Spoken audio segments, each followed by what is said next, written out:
Peacock fuels your true crime obsession with exclusive new originals like John Wayne Gacy, Devil in Disguise. He said to me, clowns can get away with murder. Dr. Death, the undoctored story. This guy's dangerous. And Epstein's shadow, Ghislaine Maxwell. She inherited Jeffrey Epstein's secrets. There was this whole other world going on. Plus the most bingeable crime series, Buried in the Backyard and Snapped. And with the Dateline 24/7 channel that's always on. Did you want her dead? You can't not obsess. Sign up now at peacocktv.com.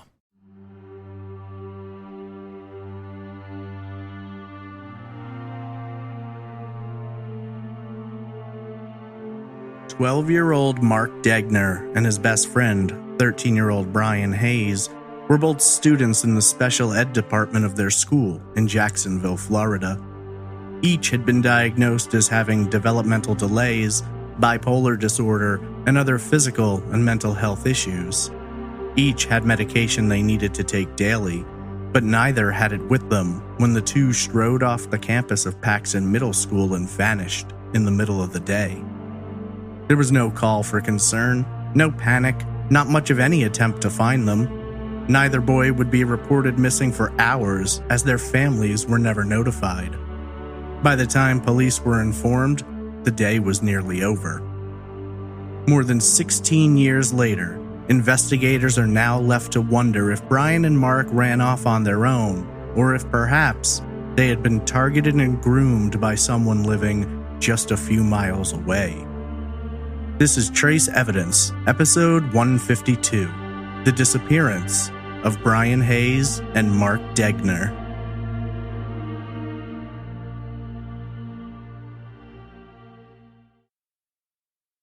Welcome to Trace Evidence. I'm your host, Stephen Pacheco. Today we examine the truly terrifying and haunting disappearance of Mark Degner and Brian Hayes, who vanished from the campus of their school in Jacksonville, Florida. Before getting into the case, just a few notes about the show. Trace Evidence is a weekly true crime podcast focused on unsolved murders and disappearances. You can follow the show on social media on Twitter at TraceEvPod, Instagram at TraceEvidencePod, or by searching Facebook for Trace Evidence. If you're interested in supporting the show and getting some Trace Evidence merch, there's a Patreon at patreon.com/TraceEvidence, or you can donate directly via PayPal. Visit trace-evidence.com for all social media links, donation options, and contact information. You can submit case suggestions through the website or email me directly at traceevidencepod@gmail.com. Brian Hayes and Mark Degner were both new to the Jacksonville area. They were excited when they met one another and became close friends. Then, out of nowhere, the two boys left campus and vanished, apparently having planned to run away. But all these years later, the questions remain. Could they have survived out there on their own, and was running away their own unique plan, or the influence of someone else? This is episode 152, The Disappearance of Brian Hayes and Mark Degner.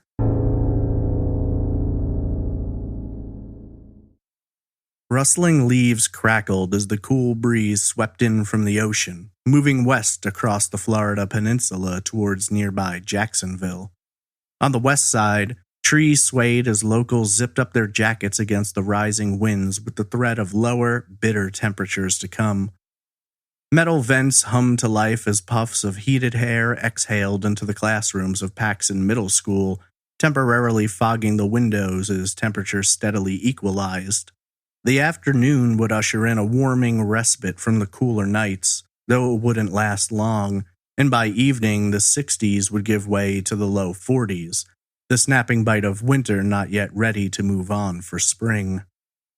It had been an uneventful morning. Students arriving to class to begin their days brought about the typical drone of children's voices, laughter, and the occasional scream. The clashing crash of metal lockers slamming shut echoed down the halls, falling silent in the moments after its clanging bells signaled the start of the day. Classroom doors clicked shut throughout the school as students piled in, backpacks thumping against desktops in an almost rhythmic din. For 12-year-old Mark Degner and his best friend, 13-year-old Brian Hayes, Their day would begin as it always did, inside their classrooms in the special education section of the school. However, what would begin as a typical day would dramatically change shape, and before the buses would arrive to deliver students home, both Mark and Brian would vanish. A disagreement sent Mark erupting through the classroom door and into the hall, where the sound of his pencil sharpener slapping against the rows of lockers grew more and more quiet as the child moved further and further away. Over the course of the next few minutes, Brian would come to the side of his friend, and together, the boys would exit the main building, turning towards the baseball field. Slow steps carried them across the dirt and grass towards the chain-link fence which surrounded the campus. At least one person saw them, off in the distance, as both passed through the metal gate. By the time the latch screeched shut, the boys were gone, and no one would even know until nearly 5 hours later. It would be more than 8 hours until both boys' families were notified, and the first official report taken by investigators wouldn't be completed until nearly 10 p.m. Just how far could a 12 and 13-year-old boy get in 9 hours? That question continues to puzzle police, family, and friends alike in one of the most frustratingly underreported and poorly covered double disappearances in Florida history. Mark Anthony Degner was born on Monday, July 13, 1992, to parents Linda and Preston in Seymour, Indiana. Described by family as a sweet and loving young boy, Mark was noted as having a slow southern drawl style of speaking. Mark's parents divorced just a few years after he was born, and several articles note that he lived with both his mother and father at different periods in time. While no specific year is given, Mark was eventually diagnosed with what has been referred to as a developmental delay. As a result, his emotional and logical development has been stated as being 3 to 5 years behind his chronological age. Mark's mother, Linda, has said that he was a very caring and helpful young boy, though due to his psychological state, others could easily manipulate or take advantage of him. In one sad example, Mark was at a local park when someone asked to borrow his bike. Mark agreed, but the man never returned, and according to Linda, the child struggled to understand that his bike had been stolen and wouldn't be getting returned. Mark was described as having a love for animals and possessing a great sense of humor to the point that he was almost always laughing, or at least smiling. There's not a lot of information available about Mark's background, or Brian's for that matter, but even what information is out there offers confusion. On multiple missing persons listings, it notes that Mark was diagnosed with bipolar. However, others state that only Brian suffers from bipolar.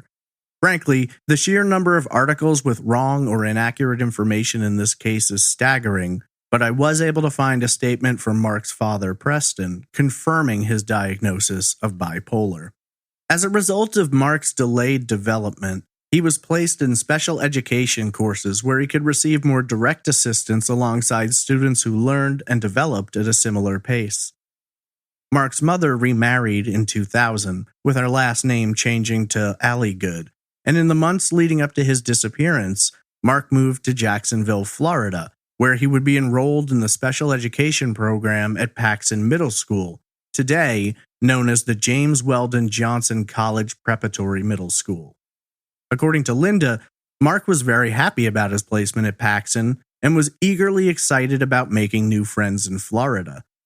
When Mark met Brian, the two became fast friends, and over the course of their time together, best friends. Brian Andrew Hayes was born on Thursday, December 12, 1991. Details surrounding Brian's parents is limited, as is much of his early life, though what we do know is unfortunately disturbing. While the exact details don't appear to be public knowledge, we know that Brian was the victim of abuse when he was a toddler at the hands of his biological father. This trauma likely played a role in some of the psychological and physical ailments he would later develop. According to the Orlando Sentinel, after the abuse was discovered, Brian was removed from the home and placed in foster care. Over the next few years, he moved from foster home to foster home, though his stays were always temporary, Whether that was due to the foster parents only looking to house a child for a short period of time or Brian's issues, it quickly became clear that he was a little boy who needed a lot of help and support. Aileen and Ernest Hayes, Brian's biological grandparents, wanted desperately to take him into their custody, but it was a long and arduous legal process. According to Aileen, Brian's mother was not in a place where she felt like she could properly care for or support her son and gave her her blessing. In 1998, when Brian was 7 years old, Aileen finally got her wish, and Brian was sent to stay with his grandparents in Port Orange, Florida. While Brian was deeply loved and cared for, over the years he developed several issues which made it hard for Aileen and Ernest to provide him with everything that he needed. Similar to Mark, Brian was described as having a developmental delay, putting his own development 3 to 5 years behind his chronological age. He was also diagnosed as having bipolar. Brian was noted as having frequent angry outbursts as a result of both his diagnosis and the previous trauma, which would make it difficult for him to be handled, especially for Aileen and Ernest, who were already well into their 70s. Beyond that, Brian also had high blood pressure as well as a kidney ailment which required daily medication. After searching for a place where Brian might receive the medical, psychological, and social assistance that he required, Aileen managed to get him a room at the Daniel House, which offers therapy, in addition to treatment programs including, but not limited to, those focused on victims of physical and sexual abuse, as well as behavior management, trauma care, and teaching independent living skills. The Daniel House is located in Jacksonville, approximately 90 miles to the north of Port Orange, so Aileen and Ernest would visit Brian on weekends and would take him home for holidays and special events. According to Aileen, Brian was extremely happy with his living situation and called daily to speak with his grandparents, who, at that point, were his legal guardians. Brian's been described as being a humorous child with a love for flowers and designing. Aileen told First Coast News that Christmas was Brian's favorite time of year, and while most children were excited for the possibility of presents, Brian's favorite activity was decorating the tree, where he just loved getting caught up in all the different possibilities and color combinations. Being that the Daniel House was located in Jacksonville, Brian was enrolled in Paxton Middle School's special education program, which at the time was considered one of the best. It was there that he would meet and befriend Mark, and the two quickly developed a tight bond. According to both boys' histories, they were generally well behaved and kept out of trouble. Brian was doing much better during his time at the Daniel House, and his outbursts were reportedly under control and occurring less often. Mark was doing well living with his mother in Jacksonville and didn't require nearly as much direct care. While Brian had attempted to run away once, it was noted that he wasn't gone for very long and hadn't gone very far. As for Mark, he had never tried to leave home, and according to his mother, he was very happy there. She never had any indication that he might be making plans to go off somewhere else. On Sunday, January 30th, Aileen and Ernest made the drive from Port Orange to Jacksonville to spend their day with Brian. According to the Orlando Sentinel, the couple picked Brian up from the Daniel House and went out to dinner. Aileen explained that during the visit, Brian talked a lot about his new middle school and how much he liked it there. In her opinion, Brian was extremely happy with how things were going, and she saw no sign that he was looking to get away. At the end of their visit, the two shared a long hug, and Aileen promised to visit again soon, as she explained, quote, "He was happy and doing as well as I had ever seen," end quote. Brian said he was looking forward to seeing them again, but sadly, that wouldn't happen, and less than 2 weeks later, Brian, now 13, would disappear alongside Mark, who was now 12. The afternoon of Wednesday, February 9th, 2005, may have been Mark and Brian's first attempt at leaving, but they wouldn't make it. While the details are fairly limited, it seems that their first attempt occurred at the end of the school day. As the buses were being parked and loaded with students, Brian and Mark turned and began walking away, heading in a direction that would have carried them off campus. While they managed to get away from the bus area, they didn't make it far when a school resource officer came across them. At that time, they were guided back towards the buses and sent on their ways home. Whether or not this incident was reported to their families or the Daniel house is unclear, though I've never found a single comment from the families about this incident. This was obviously a sign of what was to come, and it wouldn't be the only one. Students later reported it was essentially an open secret. Mark and Brian had told several friends that they planned to run away in the days leading up to their disappearance. Wednesday, February 10th began completely normally. Mark's mother, Linda, reported that he was behaving as he always did that morning and gave her a hug and a kiss, telling her that he loved her and would see her after school.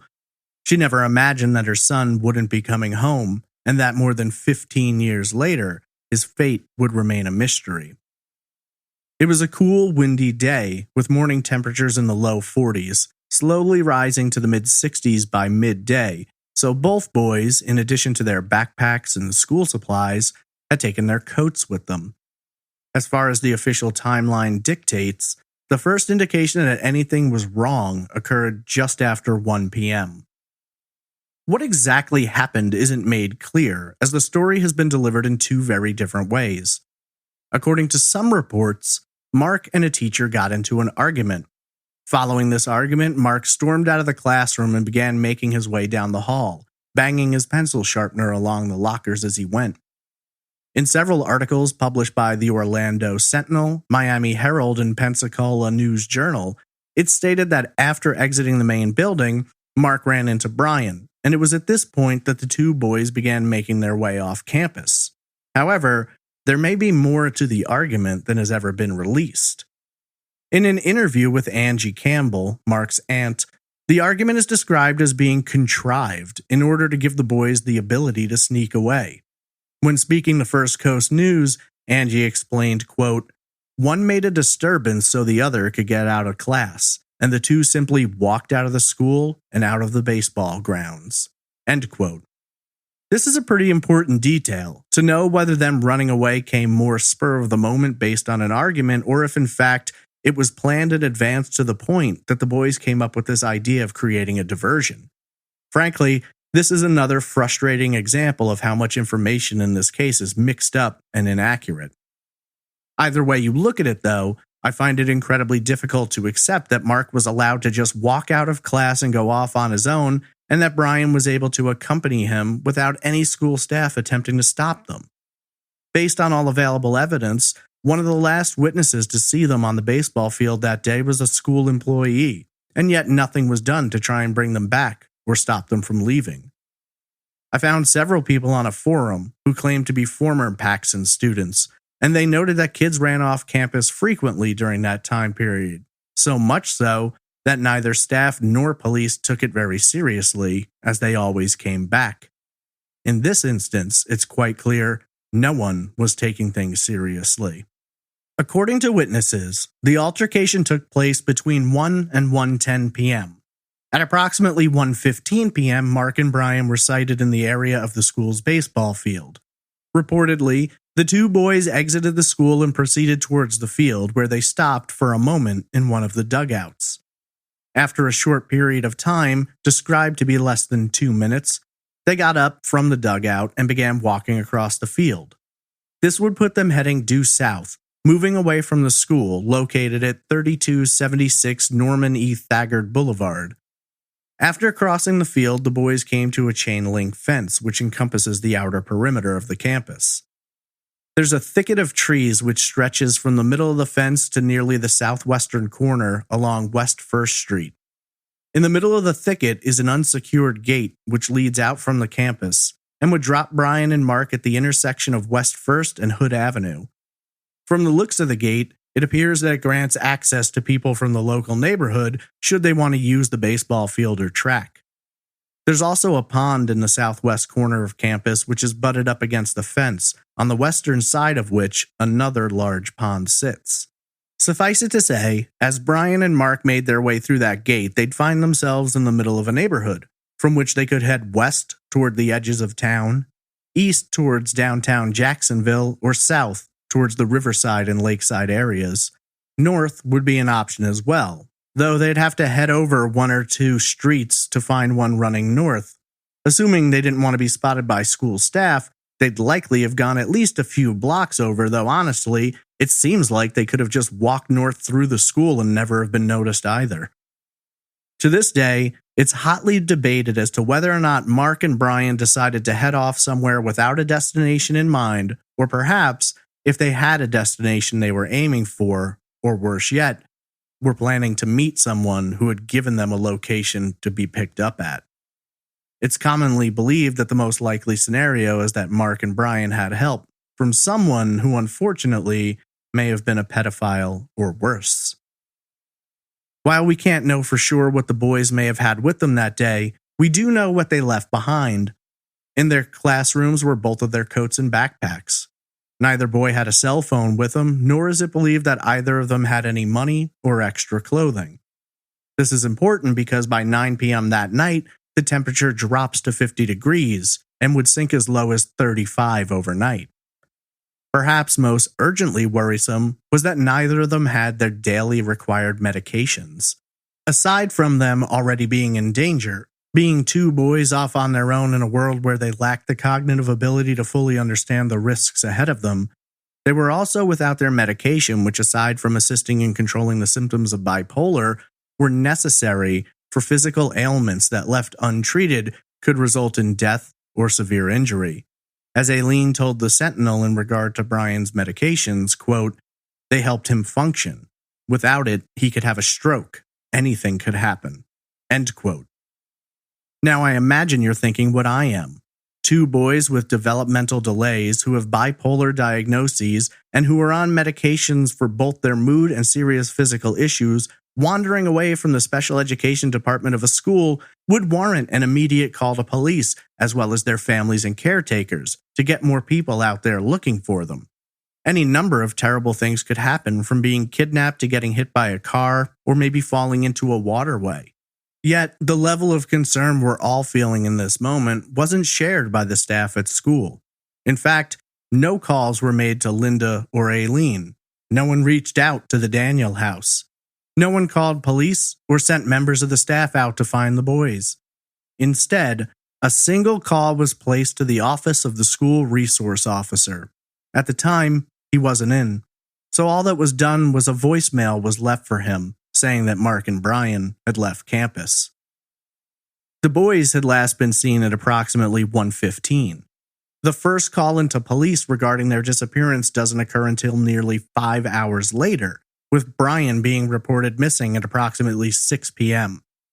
That call, however, did not appear to originate from the school or any of the staff, but instead from the staff of the Daniel house, where Brian was living. At the time, staff were unaware that Brian had been with anyone else when he went missing, and so only a missing persons report for the 13-year-old was filled out. It would take another 3 hours, just after 9 p.m., for Mark to get reported missing when his mother returned home from work to discover he'd never come back from school. By the time investigators were aware of the full extent of the situation, more than 8 hours had passed. Aileen didn't find out Brian was missing until the next day, Friday, February 11th, when she was notified by a caseworker operating out of the Daniel house.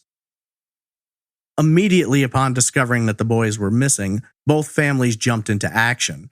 Mark's father, along with his aunt and mother, were out on the street going door to door showing photos of the boys to see if anyone had seen them. It's been reported that Mark's father, Preston, spent more than 20 hours a day for that first week scouring the streets in search of his son. Aileen and Ernest were in a similar position and were trying to do everything they could to locate Brian as well as bring attention to the case, but for the most part, there wasn't much attention given. The media was remarkably silent early on, with the first articles not appearing for weeks. Aileen made the argument that coverage was thin because there wasn't some attention-grabbing detail, like witnesses to an abduction or an outright crime. As she later told the Sentinel, quote, "These boys are lost in heaven knows where, but it's not a concern unless they've been scooped up by someone or they're lost in a wilderness area." End quote. The Jacksonville Sheriff's Office was the agency who took the missing persons reports and initiated the investigation. And while they have made the argument that they did everything they could from the first day, the families have made it clear that they found their response slower and less urgent than they felt it should be.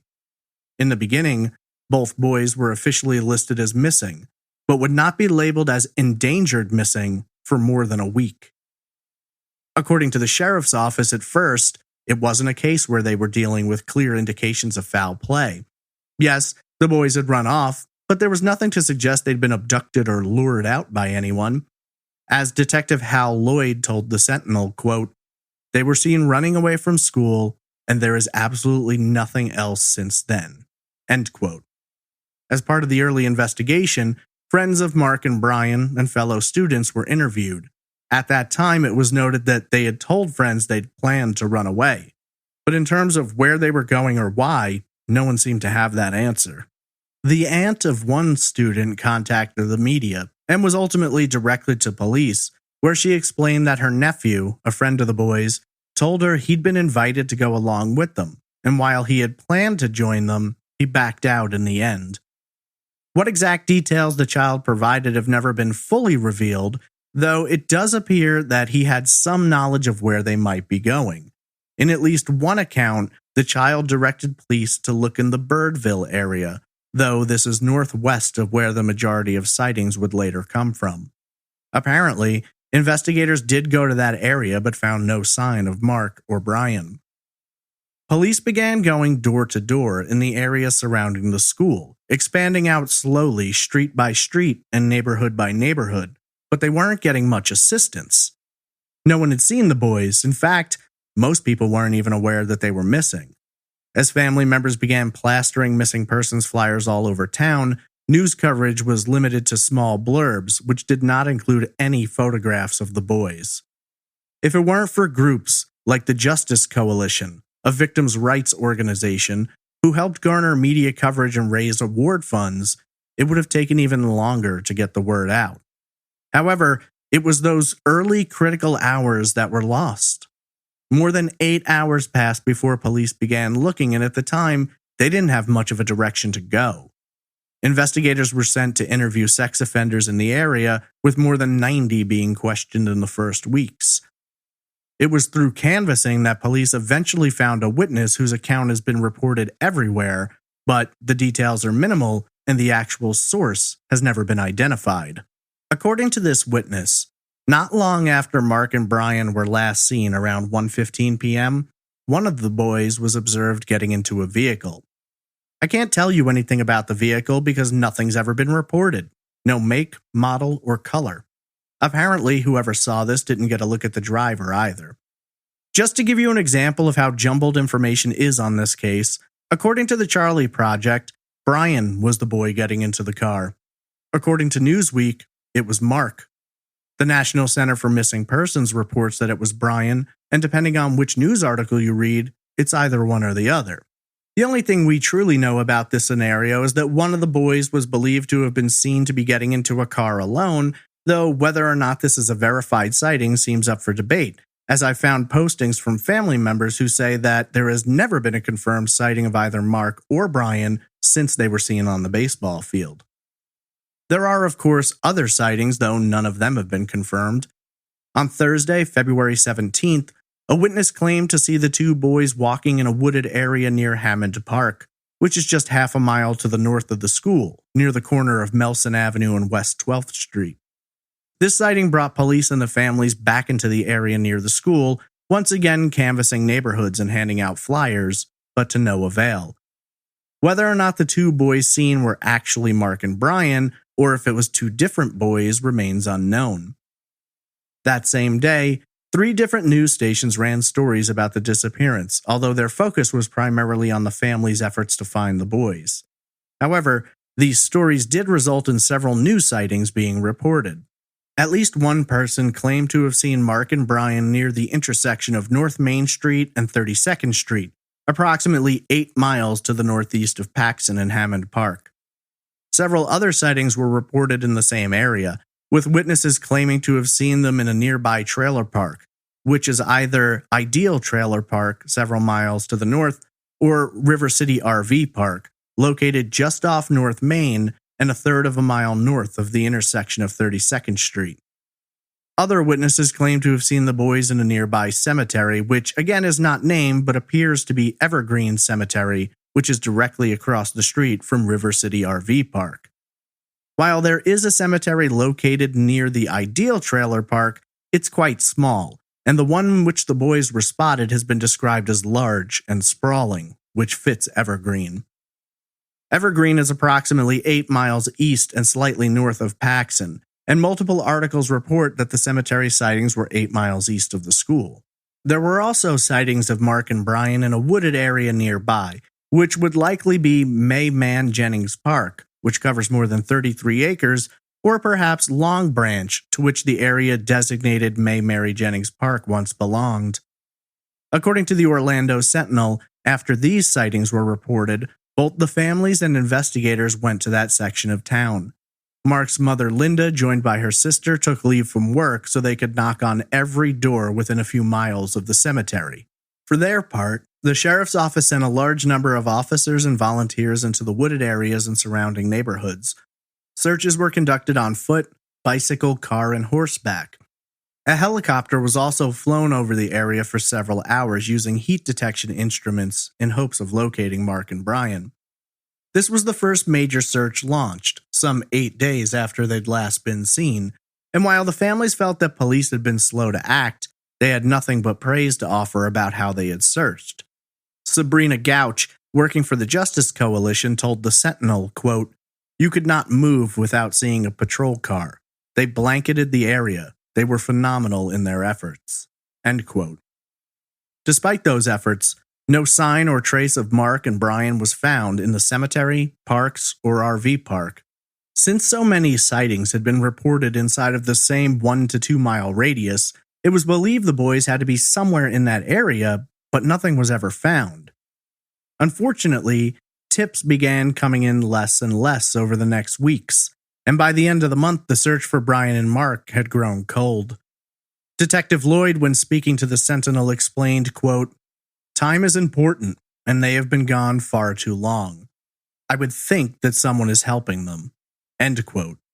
That feeling was shared by many involved in the case, believing that it was unlikely Mark and Brian were surviving on their own without someone supplying them with food or perhaps a place to stay. Another month would pass before another sighting was reported, though this one's also controversial. On April 5th, just under 2 months since Brian and Mark disappeared, there was a reported sighting of the boys in the area of Holly Hill, Florida, approximately 90 miles south of Jacksonville, and just 8 miles north of Port Orange, where Brian's grandparents lived. It was thought at the time the boys might be trying to make their way to his grandparents' home. According to the Sentinel, store owners working in a business on Riverside Drive noticed 2 young boys across the street in Sunrise Park. According to their account, the boys were sitting in the grass beside what appeared to be bedrolls. The boys were reported to have been eating food and carrying fishing poles. The issue with this sighting comes up in that no one knows how Mark and Brian could have managed to travel that far on their own without being sighted along the way. Not to mention, neither had been taking their required medication. Beyond that, where they would have gotten bedrolls, food, and fishing poles is another mystery for which there is no answer. There was apparently another sighting 2 weeks later, around April 20th, of the same 2 boys near a grocery store on LPGA Boulevard, which intersects with Riverside Drive at the park. This led both family and police to conduct searches in the park, as well as surrounding areas and even into Daytona.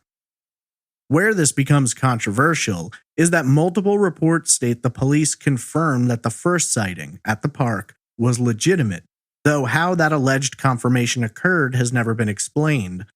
Beyond that, a woman named Rose, who claims to be related to Brian, stated on the Charlie Project's blog that the 2 boys seen in that area were definitely not Mark and Brian. She explained that family members went to the area and were able to locate the 2 boys in question, at which time they confirmed it to be a case of mistaken identity. The question becomes, were the 2 boys seen at the park the same ones seen at the grocery store, or could it have been 2 different sets, with family members finding only one and not the other? This sighting, regardless, continues to be reported as verified, and almost all missing persons listings for Mark and Brian state that this was the last time they had been seen.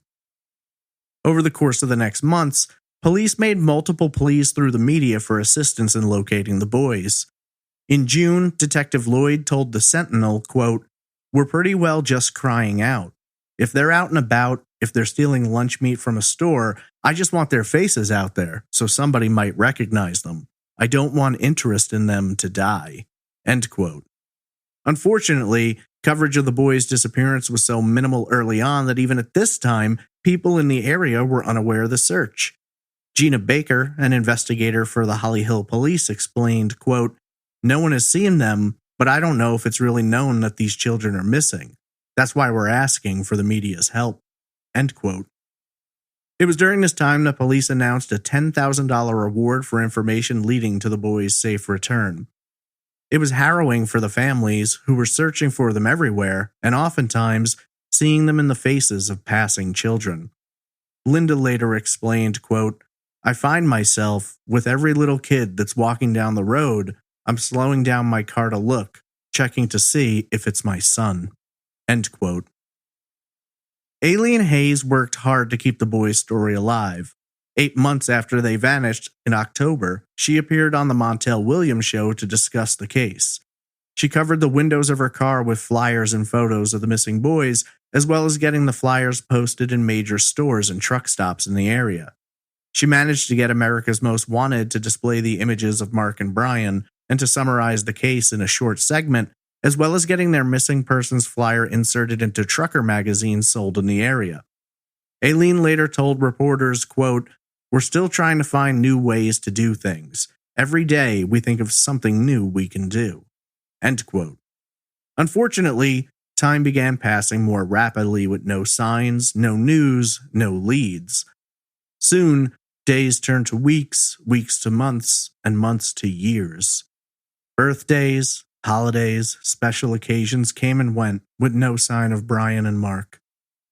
In early 2007, during an interview with the Sentinel, Aileen explained that the police had handed the case off to cold case investigators who had more time to devote to trying to locate the boys. 6 months later, Mark and Brian's photos were added to decks of cards distributed to prison inmates in hopes that someone might have information about their whereabouts. In September of 2007, Brian and Mark were featured amongst other missing children at the 9th annual Florida Missing Children's Day, and their families were in attendance. Over the years, there have been many different events held to draw attention to Mark and Brian's case, as well as those of other children missing in Florida. They've been held in Jacksonville, Holly Hill, Daytona, and Port Orange. Unfortunately, nothing much has ever developed, and as the years kept moving by, for both families and investigators, it became difficult to hang on to hope. Aileen became heavily involved in several different organizations based on helping the families of missing persons. She found comfort in being able to speak to others, to share her story, and to offer assistance to those she could. When asked about the potential sightings, even after years passed, Aileen explained to the Bradenton Herald, quote, "You can never stop looking. You have to go and see." End quote. In early 2017, police would make an arrest, which added a different layer of complication and possibility to Mark and Brian's case. In 1994, 11 years before the boys' disappearance, 16-year-old Fred Paul Laster disappeared from the Jacksonville area. According to his sister, he was last seen in the company of Ronnie Leon Hyde, a youth pastor at the Strength for Living Church. However, it appears that some mix-up occurred as Hyde was not pursued at that time, and investigators state there's no record of his name being mentioned to them as a potential person of interest.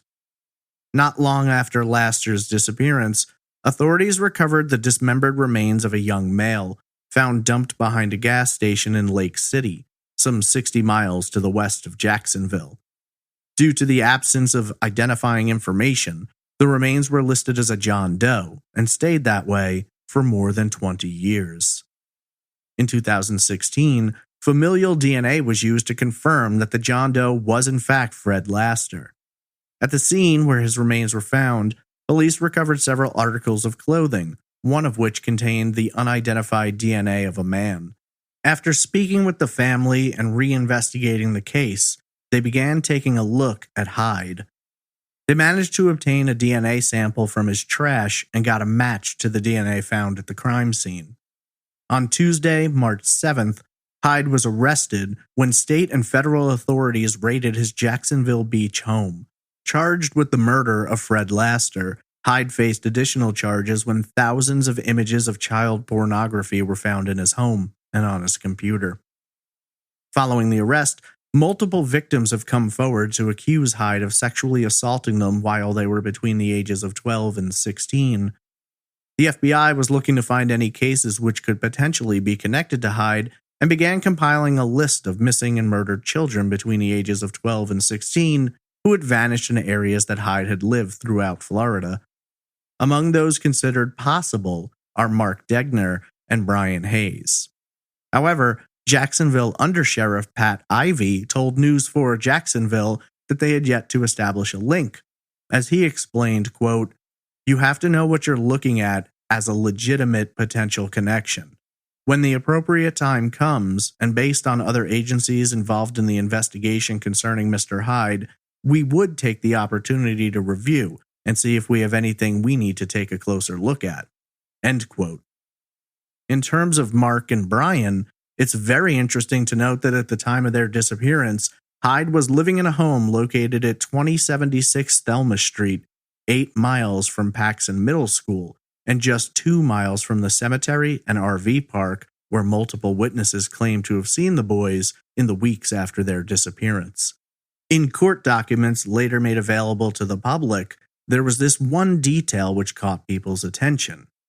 A backpack bearing the name Mark D. was found not far from one of Hyde's properties, though I can't confirm that it's actually related to Mark or Brian, as neither of them took their backpacks the day they vanished.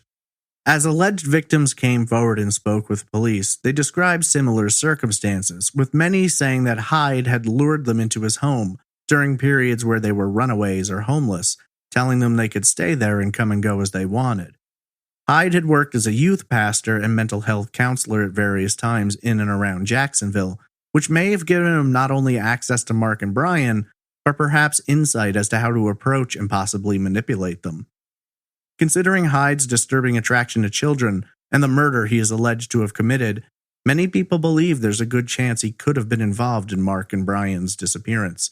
However, as of this episode, no definitive link has been established, and any questions or investigation into Hyde's possible connection has not been released. When asked about the possibility, Aileen Hayes replied, quote, "I think it's a possibility for sure, because we've never been able to figure out what really happened to them. They weren't prepared to run away. They had no money, nothing, no food." End quote. Mark Anthony Degner was 12 when he vanished from the baseball field of Paxson Middle School on February 10, 2005. At the time of his disappearance, Mark was described as being a Caucasian male, with brown hair and hazel eyes, standing 5 feet 1 inch tall and weighing approximately 100 pounds. Mark was last seen wearing a gray zip-up hoodie and khaki pants. Mark has a developmental delay which results in his emotional development being several years behind his age, as well as having a diagnosis of bipolar disorder. Mark speaks with a slow southern drawl and has a nervous tic where he shrugs his shoulders and blinks rapidly when nervous. One of Mark's ears is pierced, though he was not wearing an earring the day he disappeared. If alive today, Mark would be 28 years old, and age-progressed photographs are available.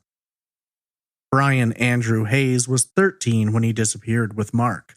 Hayes is described as being a Caucasian male with red hair and blue eyes, standing 5 feet 3 inches tall and weighing approximately 130 pounds. Brian has a lot of freckles, and his skin quickly turns red when exposed to sunlight. Brian has a similar developmental delay to Mark, as well as bipolar disorder. Brian also suffers from high blood pressure and a kidney problem and does not have his medication. At the time, he wore a blue cast on one of his thumbs as it was broken. He has a surgical scar extending front to back on the right side of his torso, and he is right-handed. If alive today, Brian would be 29 years old, and age-progressed photographs are available. 16 years ago, 12-year-old Mark Degner and 13-year-old Brian Hayes walked away from Paxson Middle School and disappeared. There were no alarms set off, no flags thrown up, and instead, hours passed before anyone was notified, before anyone began searching. 2 boys, both in need of their medication and who, as their families described them, lacked the awareness and street smarts to make it on their own, vanished into thin air, and by the time people really heard their story, it had been weeks. While many believed the 2 likely lost their lives, either accidentally or at the hands of a killer, their families try to hold out hope that someday they might return. When asked about her grandson and Mark, Aileen Hayes explained, quote, "I'm not ready to believe the boys are dead.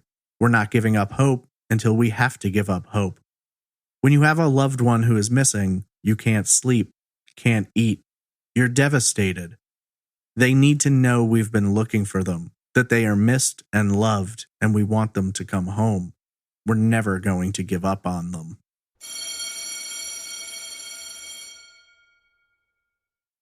Is there something standing in the way of your happiness? Something that keeps you from achieving your goals? I've been there more times than I'd like to admit. There's nothing wrong with admitting that you could use some help, and thankfully there's a great service available to you: BetterHelp. BetterHelp assesses your needs and provides you with your own licensed professional therapist. You can easily connect to a safe, secure, and private online environment to discuss the things that are weighing you down. BetterHelp is not a crisis line. It's not self-help. It's professional counseling done conveniently and securely online. You can message your counselor anytime and receive thoughtful responses. You can schedule weekly video or phone sessions right from the comfort of your own home. No uncomfortable waiting rooms. One thing I really love about BetterHelp is the affordability. It's less costly than traditional offline counseling, and they even offer financial aid. Find the help you need, not just what's offered by counselors close to home. BetterHelp provides licensed professional counselors who specialize in depression, stress, anxiety, relationships, sleeping, trauma, and so much more. Most importantly, with BetterHelp, everything you share is confidential, and counseling is offered securely and conveniently. So many people are using BetterHelp that they've been recruiting additional counselors across all 50 states. I want you to start living a happier life today. As a listener, you'll get 10% off your first month by visiting our sponsor at betterhelp.com/trace. Join over 1 million people who have taken charge of their mental health. Again, that's BetterHelp, HELP.com/trace. We've all got a guilty pleasure when it comes to entertainment. For me, it's old 80s action movies with a lot of explosions and very little plot. When it comes to games, I feel absolutely no guilt about Best Fiends. I love being able to sit down, zone out, and de-stress with increasingly challenging puzzles. The thrill of winning gives me the urge to keep going, and when it comes to crushing those slugs, and maybe even my friends' records, I love getting further down the road. I just passed level 1300, and I'm not planning on stopping anytime soon. There's too many puzzles to complete and competition to dethrone. There's always something new in Best Fiends, like collecting shamrocks for St. Patrick's Day, or going on the riveting adventure and gathering up hammers. With thousands of levels to play and counting, and tons of cute characters to collect, there's always something to strive for. You're gonna love it. Just don't blame me if you become slightly obsessed. Download Best Fiends free on the Apple App Store or Google Play. That's friends without the R. Best Fiends. The disappearance of Brian Hayes and Mark Degner is a case that I've received a lot of requests to cover. At different times, I've dug into the case and tried to assemble an episode, but I always ran into the same issues: vastly conflicting information and a severe lack of follow-up and in-depth write-ups. It never ceases to amaze me how I can look at certain cases, be they 10 or 50 years old, and I'll find a ton of details. And yet when looking at 2 boys who vanished in 2005, there's almost nothing out there. Tragically, as much as it seems that at the time of their disappearance things weren't handled properly, there wasn't enough urgency, more than 15 years later, that seems to remain the case. It's always difficult to look into cases of missing children, but this case adds additional layers of frustration. The sheer absence of major coverage, the lack of comments from investigators, and the seemingly cavalier way in which things were handled early on makes it feel like no one cared. We know that's not the case. Both families worked their asses off to try and get attention, get the word out, and find the boys. Police, while somewhat slow to get going, launched several searches and followed up on every lead, but in the public sphere, not much was done. You'd imagine a case in which two boys with both psychological and physical issues disappearing from a school would grab more attention, but for some reason, this case seems to have mostly slipped through the cracks. As a result of this, there aren't a lot of theories. Hell, there aren't even a lot of resources you can go to find basic information about either Brian or Mark, let alone the details about the disappearance itself. There are witnesses, but they're never identified or specific. There's sightings, though they can't really be confirmed. The deeper you go, the more questions you come up with, but answers are in short supply, even for something as simple as what was Brian wearing that day. There's no listing for that. Throughout researching this case, it seemed the theories fell into one of two different areas. Either the boys managed to survive for some time, or perhaps an extended period of time out there on their own, or they lost their lives at some point, be it due to an accident, the lack of medication, starvation, or exposure. Then there is of course the possibility that the boys were abducted, which seems to be where most people put their money. We'll begin with survival first, and make our way towards the darker possibilities later. The first thing that comes to mind for me when it comes to the possibility of Mark and Brian having survived is their lack of supplies and preparation. We don't know how long they may have been planning to run away, but what we do know is they didn't take anything with them. Their backpacks, medicine, and coats were all left behind. Neither had a cell phone, neither had any money, and both were relatively new to the area, having been in Jacksonville for less than 6 months. So there was no familiarity with places to go for shelter or help. That first night, the temperature dropped to 46 degrees by midnight and went as low as 33 well into the morning hours before it began rising back up around 9 a.m., and there were strong cold winds throughout the night. In the days that followed, they would have faced nights as cold as 38 degrees, and it wouldn't be until Sunday the 13th, 3 days later, that daytime temperatures would get back into the 60s. For two boys without coats, blankets, and supplies, it'd be difficult to make it through without the risk of hypothermia, which can set in exposure to temperatures between 30 and 50 degrees. They may have sought shelter in one of the parks, or perhaps an abandoned building. Several former Paxson students noted that when kids left campus unapproved, they often walked towards a nearby industrial area to hang out in abandoned buildings, so maybe Brian and Mark could have gone that way. Either way, they would be facing dangerous temperatures as well as terrain which could be dangerous to them. Lagoons, lakes, rivers, there's quite a few in that area of Jacksonville. Had one or both fallen into the water, we don't know if they could swim. And even if they could, the water would have vastly accelerated the possibility of hypothermia. We also have to factor in that neither Mark nor Brian had the medication they needed, and while the bipolar medication may not have been completely necessary to survive, they would have experienced withdrawal symptoms within days of not taking it, and Brian had high blood pressure and a kidney problem, which sounds like it could turn lethal without being controlled. The fact of the matter is, almost no one associated with the case believes there would have been much of a chance for either boy to survive if they were truly out on the streets or in a park without supplies. Warm clothes, blankets, their medication, and of course food would be necessary. Leaving school at 1:15 in the afternoon, how many hours would pass before they'd begin getting hungry? I suppose for me, one of the main details that makes their survival on the streets seem unlikely is neither of them tried to contact anyone. If you're a kid and you're cold and hungry and tired, all you'd have to do is go to a store and say you're lost, pick up a phone, and dial 911.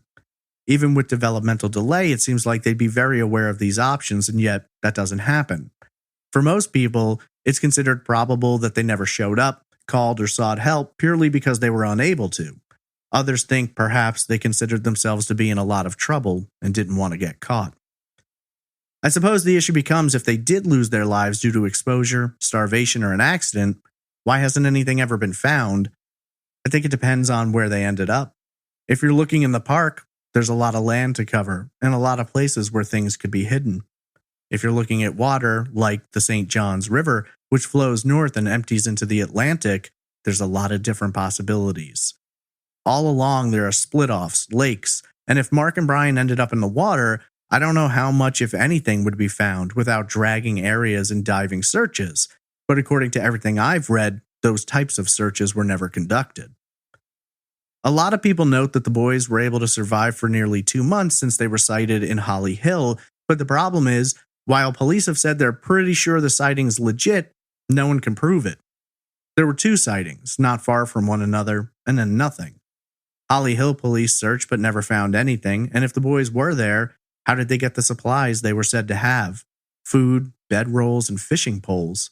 Also, if they were in Sunrise Park, then they were extremely close to the ocean, and if they ended up in there, it's unlikely they'd be found. The odds of Brian and Mark surviving out there on their own are fairly limited. There's a possibility they could have ended up somewhere that assisted runaways or the homeless, somewhere they could get a meal and keep warm, but it would be remarkably odd that no one would report 2 boys as young as 12 and 13 coming in from the streets, especially once the media jumped on board and started getting their pictures out there. To say it would have been impossible for them to survive isn't necessarily the be-all end-all, but the possibility of them surviving long-term without outside influence does seem like the least likely of what has been theorized. If, somehow, they managed to make it through the cold weather, found a way to feed themselves in a place where they had some form of shelter, surely they could have survived for a period of time. But again, without their medication, they would have at best suffered withdrawal and been subject to all the symptoms of untreated bipolar, while Brian would have been severely inhibited due to his blood pressure and kidney ailment. I think it's fairly safe to say that without intervention from medical professionals, neither Mark nor Brian had much of a chance of making it out of there. Under the incredibly unlikely scenario that they did survive and are still alive today, I suppose it would become a question of how they've managed to keep going for 16 years without ever being found. Considering just the bipolar aspect, they'd likely find it difficult, if not impossible, to secure jobs or maintain a source of income. The one possibility is that they could be living on the streets, as many who suffer from mental illness end up doing. But again, I think this is a situation where the odds of that are fairly slim. For most people, their belief is much darker and tragic. The vast majority of people interviewed, investigators, family, can't help but acknowledge that, after all this time, there's a much greater chance that Mark and Brian fell victim to someone who either played a role in convincing them to run away or who came upon them after they'd already done so. That takes us into the final theory, that Mark and Brian became victims of someone looking to target young children. Looking at this from the angle that there was no grooming and no premeditation, I think the possibility that Mark and Brian could have been taken in by someone with dark intentions is quite apparent. We have a witness who claims to have seen one of them getting into a car the day they vanished. Whether the other one was already in the car or perhaps elsewhere, no one knows. Hell, they can't even tell us what the car looked like. But given what we know about their psychology, Mark's experience with having his bike stolen, all their relatives noting the absence of street smarts and a full understanding of the dangers around them, I don't think it's completely out of the question that someone could have seen them, pulled over, and offered them a ride, a place to stay, something to eat, anything that would have convinced them to get in the car. If that happened, then sadly, we know what would have probably happened next, and none of those options are good. Either this person decided to take them somewhere and keep them, not knowing the full extent of their medical needs, which could have either resulted in one or both dying, or perhaps having an issue that caused the abductor to strike or drop them off somewhere worse. Or this person could have been abducting them with either murder, sexual assault, or both in mind from the beginning. Jacksonville is a big area with a population of more than 700,000 in 2005. The school from which they disappeared is wedged between major roadways and interstates, from which anyone could come in and grab them and be gone minutes later. We don't really know for sure, but it's a possibility that can't be dismissed, that Mark and Brian were abducted sometime in the hours after they left campus. If that is the case, short of someone finding something related to them or someone coming forward with new information, it's unlikely the answers to this mystery are ever going to be found.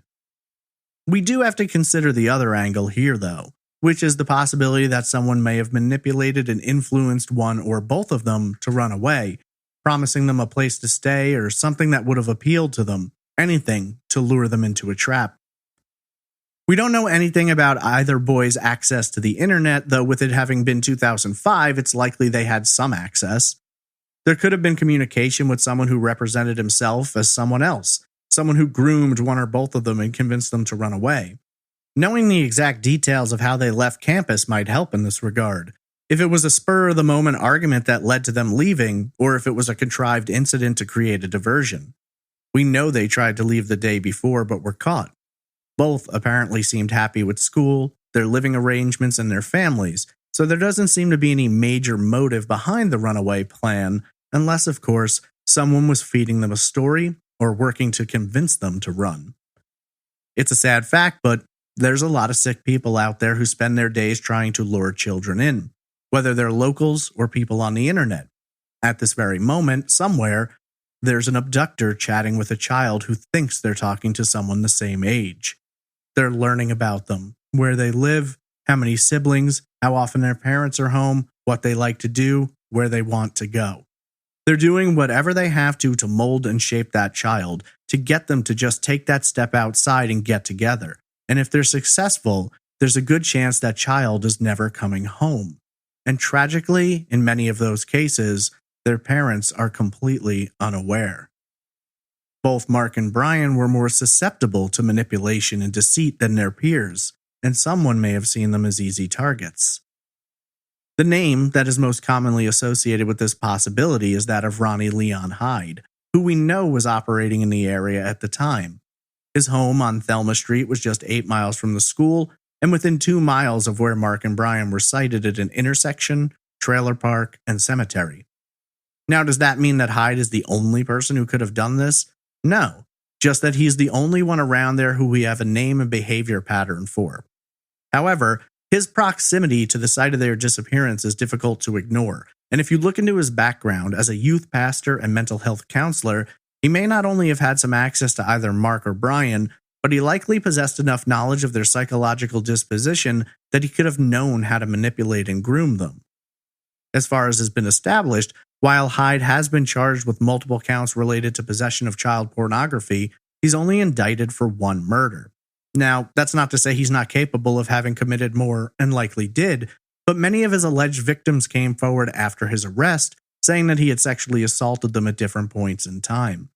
If his preference was for sexual assault, with murder occurring only under extreme circumstances, then it's possible he could have targeted either Mark or Brian. But upon getting them under his control, he came to learn the depth of their conditions and his inability to handle them. I certainly think it's possible he could have been involved, but after a few days, if Mark and Brian would have been kept alive that long, there would have been severe medical issues for him to contend with. Any of these could have resulted in one or both boys dying, which could have caused him to kill the other and cover up the crime. Of course, he also could have planned to murder them all along. There's also the chance that he only targeted one of them, and when the other came along, the situation became problematic. Perhaps one boy wanted to get out of there, go home, but he couldn't risk the chance of being found out, and so he had to silence them. There's only a handful of details which could be used to connect Hyde to Mark and Brian, and it's tenuous at best. He lived 8 miles from the school in the area where they were sighted several times, if those sightings are accurate. Interstate 10 was nearby, and when the remains of Fred Laster were found, they were located at a gas station just off I-10. In court documents, there's apparently a backpack with the name Mark D on it, though Mark left his backpack at school, so whether that's from a different Mark or completely unrelated is unknown. I'd imagine the FBI have gone through the images found on the computer, and if they found any that could be Brian or Mark, they'd be digging in much deeper. The truth is, while Hyde could be involved, 4 years have passed since he was arrested, and if any connection between him and either Mark or Brian could be established, I'd imagine we'd have heard something by now. There may, unfortunately, be a lot of information being kept from us, keeping things under wraps and waiting to see what happens with his murder trial before moving on to other charges. Hell, if he's convicted, then discussing cases such as Brian and Mark's could be used as a bargaining chip, perhaps to leverage information in exchange for sentencing considerations or the physical location where he'll be incarcerated. But almost everything we've discussed in relation to him could be applied to any yet unknown suspect in the area that hasn't come up in the investigation. It's truly horrifying, the possibilities you have to consider in a case like this. I can't begin to express how sad and angry it makes me when children are manipulated groomed, abducted, assaulted, or killed by one of these sick bastards. Then, when you factor in Mark and Brian's mindsets, their physical issues, their emotional development, it's truly infuriating that someone would take advantage of them, manipulate them, and lure them into a violent and dangerous situation. Unfortunately, those people are out there, and some of them are committing these atrocious crimes at this very moment. I can't help but believe if people had acted faster, if Mark and Brian had been reported missing within minutes rather than hours, they may have been located and brought home safely. The disappearance of Brian Hayes and Mark Degner is a terrifying, tragic, and sad case for which the answers have yet to be found.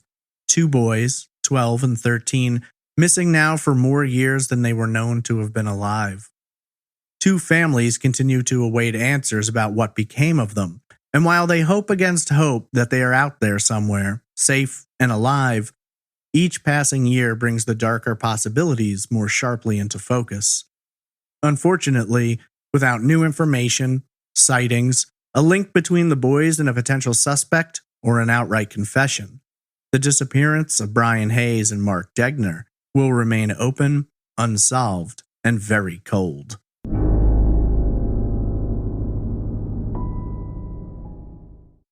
Peacock fuels your true crime obsession with exclusive new originals. John Wayne Gacy, Devil in Disguise. Clowns can get away with murder. And Epstein's Shadow, Ghislaine Maxwell. She inherited Jeffrey Epstein's secrets. Plus the most bingeable crime series, Snapped. Sign up now at peacocktv.com. Peacock fuels your true crime obsession with exclusive new originals like John Wayne Gacy, Devil in Disguise. He said to me, clowns can get away with murder. Dr. Death, the undoctored story. This guy's dangerous. And Epstein's Shadow, Ghislaine Maxwell. She inherited Jeffrey Epstein's secrets. There was this whole other world going on. Plus the most bingeable crime series, Buried in the Backyard and Snapped. And with the Dateline 24/7 channel that's always on, Did you want her dead? you can't not obsess. Sign up now at peacocktv.com. If you're looking for more information about the disappearance of Brian Hayes and Mark Degner, there's honestly not a lot to find. There's many posts and news articles, though the majority have issues with accuracy. The Orlando Sentinel did several stories and seems to be the most consistent. If you have any information about the disappearance of Brian Hayes and Mark Degner, please contact the Jacksonville Sheriff's Office at 904-630-6500. Also, if you are a family member of either Brian or Mark, I'd love to speak with you. I couldn't find contact information for anyone during the research for this case, but if you possess information that can clear up some of the contradictory details or simply wish to discuss the case, please drop me an email. What do you believe happened? Tweet me at TraceEvPod, message me on Instagram at TraceEvidencePod, email me at traceevidencepod@gmail.com, or comment in the Facebook group. Trace Evidence would not be possible without support from amazing listeners like you. And now I'd like to take a moment to thank our fantastic Patreon producers: Alicia Lorraine, Brittany Bivens, Christine Greco, Krista Colvin, Denise Dingsdale, Diane Dyson, Eamon Brady, James, Jennifer Winkler, Joni Berkowitz, Kara Moreland, Kevin Bonham, Marla Wright, Melissa Breckeisen, Michael Draves, Nick Mohar Schurz, Quinn McBreen, Roberta Jansen, Sarah Levanin, Sarah Mascaritolo, Travis Skepko, Stephanie Joyner, Stephanie Eve, Tom Archer, Tom Radford, Tracy Woods, and Vox Nihili. Your contributions to Trace Evidence are invaluable, and your support of the show is both appreciated and extremely humbling. If you're interested in supporting Trace Evidence and gaining access to exclusive merch and ad-free episodes, please visit patreon.com/traceevidence or go to trace-evidence.com and click on the support option. That's going to conclude this week's episode. Thank you so much for listening, sharing the show, and helping keep these cases alive. I hope you'll join me next week for another unsolved case on the next episode of Trace Evidence.